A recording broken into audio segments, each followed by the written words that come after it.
फिलिस्तीन और इजराइल को लेकर सबसे बड़ा अपडेट है। लेबनान, हिजबुल्लाह और इजराइल के बीच अब बड़े पैमाने पर युद्ध छिड़ गया है। आपको जानकर हैरानी होगी कि 1 लाख रॉकेट जो है वो हिजबुल्लाह के पास है, 3 लाख लड़ाके हैं। कल जिस तरह का अनाउंसमेंट हिजबुल्लाह प्रमुख ने किया था, लेकिन आज की जो सबसे बड़ी खबर है, इस्माइल हानिया जो हमास का प्रमुख है, उसके घर पर आज हमला हुआ। इजराइल ने हमला किया लेकिन वो बाल बाल बच गया। वहीं सोचिए किस तरह से पूरी दुनिया के लोग अब इजराइल के खिलाफ खड़े होने लगे हैं। अब मैं कुछ तस्वीरें दिखा रहा हूँ। ये जो इस्माइल हानिया की तस्वीर है, जो बाल बाल बच गया है। उसके बाद एंजेलिना जोली, आप सब जानते हैं, सब दुनिया की सबसे नामचीन अदाकारा है। उन्होंने फिलिस्तीन और इजराइल हमले के बीच फिलिस्तीन में जो निर्दोष लोग मारे जा रहे हैं उसको लेकर सवाल उठाया है। वहीं ये तस्वीर भी, ये देखिए, 4 तस्वीरें दिखा रहा हूँ। लंदन में किस तरह से लगातार फिलिस्तीन के पक्ष में प्रदर्शन हो रहे हैं और भारत के मशहूर क्रिकेटर इरफान पठान ने कहा है कि किस तरह से निर्दोष बच्चों को फिलिस्तीन में मारा जा रहा है और कोई बोल नहीं रहा है। नमस्कार, मैं शंभू कुमार सिंह और आप देख रहे हैं नेशनल दस्तक। तो सबसे बड़ा अपडेट है इजराइल फिलिस्तीन युद्ध पर कि दुनिया की नामचीन हस्ती जो हैं वो अब इजराइल के खिलाफ खड़े होने लगे हैं। आप सबको पता है इजराइल और फिलिस्तीन के युद्ध में किस तरह से अमेरिका जो है वो इजराइल के साथ है और बाकी दुनिया के तमाम देश जो हैं वो लगातार इजराइल पर निशाना साध रहे हैं। इसमें अब एंजेलिना जोली भी शामिल हो गई हैं, जो यूनाइटेड नेशन से लगातार जुड़ी रहती हैं, ह्यूमन राइट्स को लेकर भी काम करती हैं। एंजेलिना जोली किसी परिचय की मोहताज नहीं है। आप सब जानते हैं ब्रैड पिट और एंजेलिना की जोड़ी कितनी कामयाब जोड़ी रही है।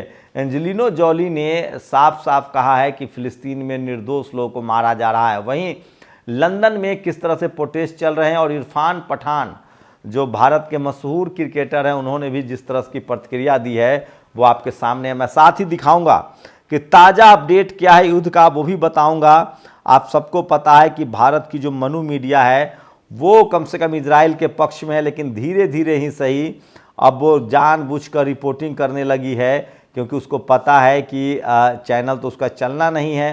तो चूँकि मुसलमानों को कुछ खबर दिखानी पड़ेगी, इसलिए वो रिपोर्टिंग कर रहे हैं। और उसी में जो सच्चाई सामने आ रही है, किस तरह से इजराइल चारों तरफ से घिर गया, वो भी बताऊँगा। गाज़ा में हर रोज़ बच्चे मर रहे हैं और दुनिया शांत बैठी है। इरफान पठान ने ये बड़ा ट्वीट किया है, जिसके बाद पूरी दुनिया में तहलका मच गया है, कोहराम मचा हुआ है। सोचिए, बड़े क्रिकेटर, और ये देखिए, 100 of protesters occupy king cross station. London के किंग क्रॉस स्टेशन को किस तरह से लोगों ने घेर लिया है। आपको बता दें कि ऋषि सुनक जो प्रधानमंत्री हैं इंग्लैंड के, वो समर्थन में थे इजराइल के, लेकिन अब वो नहीं है। तो सोशल मीडिया पर सबसे ज़्यादा जो वायरल खबर है, और इस्माइल हानिया जो हमास का प्रमुख है, जो मेन है, वो बाल बाल बच गया। उसके घर पर हमला हुआ है, वो उस समय घर पर नहीं थे। एंजेलिना जोली ने जो कहा है, एंजेलिना ने, इजराइल जानबूझकर रिफ्यूजी कैंप पर बमबारी कर रहा है। गाजा 2 दशकों से खुली जेल है और तेजी से कब्र बनता जा रहा है। मैं नहीं कह रहा हूँ, एंजेलिना ने कहा है। तो सोचिए, पूरी दुनिया के जो अमन पसंद लोग हैं, जो ह्यूमन राइट्स लोग मानने वाले लोग हैं, वो अब लगातार साफ साफ इजराइल के खिलाफ खड़ा हो रहे हैं। तो ये सबसे बड़ी खबर बता रहा हूँ। और अब आपको बात बता दूं कि इस पूरे युद्ध में हो क्या रहा है। सोचिए, ये सारे पोस्टर्स जो हैं वो इस देश की गोदी मीडिया चला रही है, जो मैं आपको दिखा रहा हूँ। हमास के हमले से नेतन्याहू के कैंप में हड़कंप मच गया है। लगातार हमास को हथियार मिल रहे हैं चीन से, रूस से, नॉर्थ कोरिया से, और इस युद्ध में रूस ने मिसाइल भी अपने तैनात कर दिए हैं। ईरान लगातार हमला कर रहा है। तो सोचिए, सबसे बड़ी खबर है जो मैं आपको बता रहा हूँ। और हिजबुल्लाह का खूनी खेल शुरू हो गया है। हिजबुल्लाह ने कहा था हमारे 3 लाख लड़ाके तैयार हैं, और 1 लाख से ज़्यादा उसने रॉकेट तैनात कर रखे हैं। आज रात इजराइल पर बड़ा हमला हो सकता है, नसरल्लाह का बड़ा ऐलान है। कल नसरल्लाह ने लाइव किया था। और हिजबुल्लाह को मिला पुतिन का हथियार। तो हिजबुल्लाह के और इजराइल के बीच अब युद्ध जो है वो पूरी तरह से छिड़ गया है, जो मैं बता रहा हूँ। और सोचिए किस तरह से हिजबुल्लाह को रूस की मिसाइल डिफेंस सिस्टम भेजने की बात सामने आ रही है। अब हिजबुल्लाह जो है वो नीचे से, अभी तक इजराइल जो है वो रॉकेट दाग रहा था, मिसाइलें दाग रहा था, अब ज़मीन से भी उसके फाइटर पायलट को निशाना बना सकता है। और IDF unique solution for Hamas tunnel, Hamas जो है वो सुरंग में है, सुरंग से लड़ रहा है और इसलिए इजराइल फंस रहा है, क्योंकि हमास ने तैयारी कर रखी है, सुरंग बना रखे हैं और जैसे ही इजरायली सैनिक सुरंग में जाते हैं वो जिंदा नहीं लौट पाते हैं। काले बोरे में भर देंगे IDF सैनिकों की लाश, ये जो है ये भी हमास ने कहा है, साफ साफ कहा है। और इजराइल के घर घर में हमास की घुसपैठ है, हर घर में हमास है, उसको मारना मुश्किल है।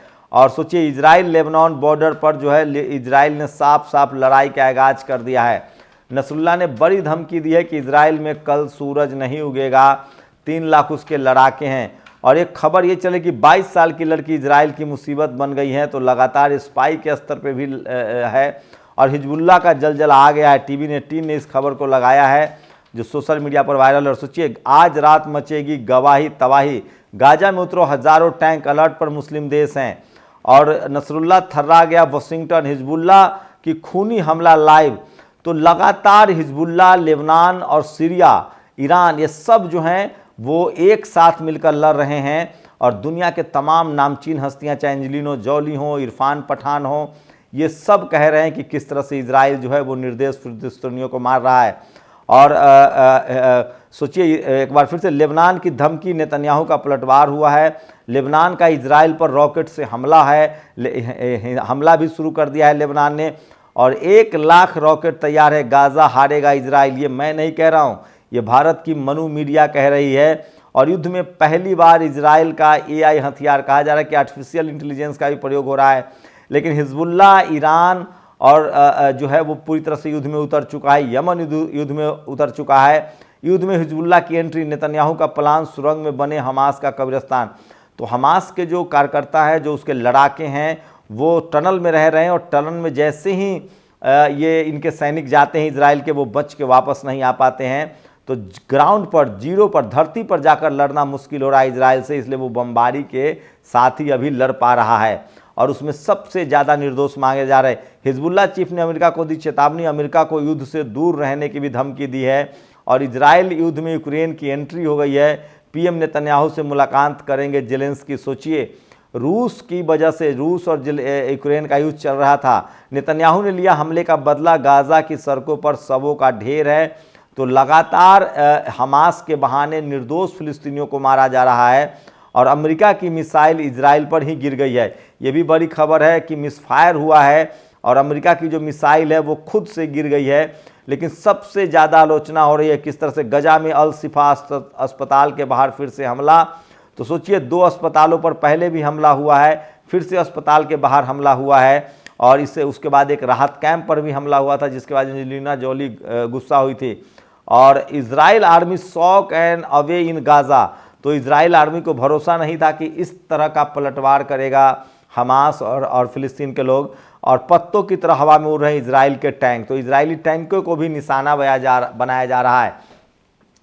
ताज़ा अपडेट यह है कि इजराइल को अब 2-3 मोर्चों पर लड़ना पड़ रहा है। ईरान भी उसके खिलाफ लड़ाई में शामिल हो गया है, यमन शामिल है। उसके बाद आपको बता दें कि इजराइल के खिलाफ लेबनान ने तो बाकायदा मोर्चा खोल दिया और उसने कहा कि 3 लाख मेरे पास लड़ाके हैं, 1 लाख से ज़्यादा रॉकेट है। तो सोचिए इस पूरी लड़ाई में जहां फिलिस्तीन के निर्दोष लोग मारे जा रहे हैं, वहीं इजराइल के 80 लाख लोगों की भी जीवन खतरे में है। क्योंकि अगर इस तरह से मिसाइल अटैक होंगे तो दोनों तरफ से नुकसान होगा। वहीं दुनिया भर के नामचीन हस्तियां जो हैं वो इस युद्ध के खिलाफ हैं। आपको बता दें एंजेलिना जोली ने कहा है कि जानबूझकर इजराइल जो है वो बच्चों और मासूमों को मार रहा है। वहीं इरफान पठान ने भी सवाल उठाया है कि फिलिस्तीन में बच्चे मारे जा रहे हैं और दुनिया चुप है। और वहीं इस्माइली हानिया जो हमास का प्रमुख है, उसके घर पर रॉकेट गिराया था इजराइल ने, मिसाइल अटैक किया था, लेकिन वो उस समय घर पर मौजूद नहीं था और बाल बाल बचने में कामयाब है। यही वो शख्स है जो हमास का नेतृत्व कर रहा है। तो ताज़ा अपडेट ये है कि इजराइल के खिलाफ लगभग मुस्लिम कंट्री जो है वो खड़े होते जा रहे हैं। लगातार अमेरिका दबाव बना रहा है कि कुवैत, उसके बाद सऊदी अरबिया और कतर, ये 3 देश है जो अमेरिका के प्रभाव में हैं। लेकिन धीरे धीरे सोचिए एशिया में 17 ऐसे मुस्लिम देश हैं जहां पर अमेरिका ने अपना बेस बना रखा है। लेकिन फिलिस्तीन और इजराइल के बाद इस तरह के हालात बने हैं। भले अफगानिस्तान युद्ध के समय मुस्लिम देश एकजुट नहीं हुए थे, इराक के समय भी एकजुट नहीं हुए, लीबिया के समय भी एकजुट नहीं हुए, यहाँ तक कि भारत और पाकिस्तान के मामले में भी मुस्लिम कंट्री हमेशा भारत के साथ रहे हैं, क्योंकि उनको पता था कि भारत कभी भी प्रॉक्सी वॉर नहीं करता है, पाकिस्तान प्रॉक्सी वॉर करता है। लेकिन फ़िलिस्तीन के मामले में जिस तरह से अस्पतालों पर बमबारी हो रही है, निर्दोष लोग माने जा रहे हैं, लगभग पूरा का पूरा गल्फ़ जो खाड़ी देश है, मुस्लिम कंट्री है, खासकर जो इजराइल के बॉर्डर से सटे हैं, चाहे वो जॉर्डन हो, चाहे वो सीरिया हो, चाहे वो तुर्की हो, चाहे वो आपको बता दें कि मिस्र हो, ये तमाम जो देश हैं वो इजराइल के खिलाफ खड़े हो गए हैं। और ग्लोबली अगर बात करें तो 122 देशों ने शांति समझौते के पक्ष में मतदान किया था। 14 देश इजराइल के साथ खड़े हैं, जिसमें अमेरिका मेन देश है, लेकिन एशिया में एक भी ऐसा देश नहीं है जो इजराइल के समर्थन में हो। और ये युद्ध इसलिए डेडली कॉम्बिनेशन हो रहा है क्योंकि रूस, चीन और नॉर्थ कोरिया, ईरान, ये 4 सुपर पावर हैं जिनके पास एटॉमिक हथियार भी है। ईरान बाकायदा अमरीकी अड्डों पर, जो एशिया में अड्डा है, उस पर हमला कर रहा है, और वहीं लेबनान जो है वो सीधे सीधे इजराइल पर हमला कर रहा है। तो देखते हैं, इजराइल फ़िलहाल ज़मीनी लड़ाई हारता हुआ दिख रहा है, उसके टैंक उड़ाए जा रहे हैं, उसके सैनिक टनल में मारे जा रहे हैं, और वो बदले में बमबारी कर रहा है, फाइटर प्लेन से इस युद्ध को लड़ रहा है। लेकिन पूरी दुनिया में इस तरह के जनमत अब खड़े हो रहे हैं और लोग इस हिंसा का विरोध कर रहे हैं। ब्राज़ील के राष्ट्रपति लूला ने इसका विरोध किया था ऑफिशियल।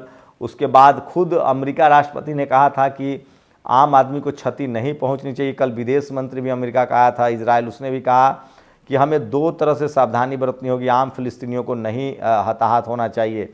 वहीं आपको बता दें कि जॉर्डन ने अपने रिश्ते ख़त्म कर लिए हैं। बोलीविया जो लैटिन अमेरिका का देश है, उसने सारे रिश्ते इजराइल से ख़त्म कर लिए हैं। भारत के भक्त हैं जो अभी भी इजराइल के साथ बने हुए हैं, जैसा नेशनल दस्तक के कमेंट सेक्शन में दिख रहा है। लेकिन दुनिया की नामचीन हस्तियाँ, अब एंजेलिना जोली तो मुस्लिम नहीं है जो उसको आप नकार देंगे।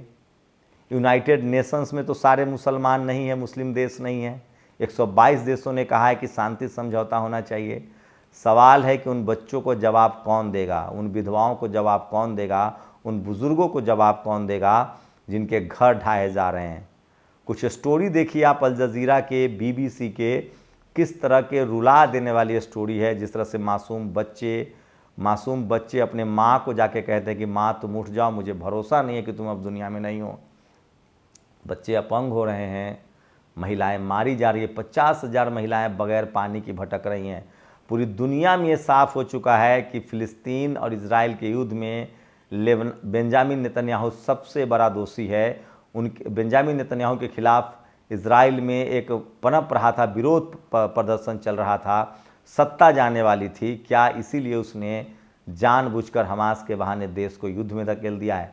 अमूमन दुनिया भर के इस तरह के जो डिक्टेटर्स होते हैं वो लगातार अपनी सत्ता बचाने के लिए देश को युद्ध में धकेल देते हैं, और इस तरह की बातें भी सामने आ रही है। फिलहाल भारत से इरफान पठान और दुनिया की सबसे बड़ी अभिनेत्री एंजेलिना जोली ने कहा है कि ये अपराध इजराइल कर रहा है। वहीं इस्माइल हानिया बाल बच गए और वो सुरक्षित है। ये सबसे बड़ी अपडेट थी इजराइल फ़िलिस्तीन युद्ध पर। बहुत ज़रूरी है, 21वीं सदी में आप युद्ध को कैसे देखते हैं? क्या आज के समय में जब दुनिया एक ग्लोबल विलेज है, आप युद्ध को लेकर आपकी क्या राय है? भारत का तो वैसे भी नज़रिया हमेशा से रहा है कि जो जिसके साथ अन्याय हो रहा है उसके साथ खड़ा होने का। भारत सरकार ने राहत की पहली खेप भी भेजी थी। भारत सरकार का ऑफिशियल बयान भी है कि हम एक स्वतंत्र फ़िलिस्तीन के साथ हैं। तो ये तमाम बड़ी अपडेट थी जो सोशल मीडिया पर वायरल है। आप लोग अपनी प्रतिक्रिया जरूर दीजिए। सोशल मीडिया ने इजराइल के पाप को दुनिया के सामने जगजाहिर कर दिया है। पिछले 75 सालों से लगातार इजराइल प्रोपगेट करता रहा BBC और CNN के जरिए कि हमास फ़िलिस्तीन जो है वो एक आतंकी देश है, आतंकवादी हमला करता है। लेकिन इस युद्ध ने साफ कर दिया है कि इजराइल जो है वो अपनी विस्तारवादी नीति को आगे बढ़ा रहा है और वो फ़िलिस्तीन पर कब्जा चाहता है, और इसीलिए कम से कम मुस्लिम कंट्री का जो सिंपैथी है वो भी मिल रहा है और वो एक साथ लड़ने के लिए भी तैयार हैं। इजराइल ग्लोबली अलग थलग पड़ गया है। आप लोग अपनी प्रतिक्रिया जरूर दीजिए। शुक्रिया। नेशनल दस्तक की आपसे गुजारिश है कि अगर इसको बचाना चाहते हैं तो नेशनल दस्तक को सब्सक्राइब करने के लिए रेड कलर के सब्सक्राइब बटन को दबाएं, फिर बेल आइकन की घंटी दबाएं। नेशनल दस्तक को बचाने के लिए बहुत जरूरी है कि हर खबर को शेयर करें, लाइक करें, कमेंट जरूर करें।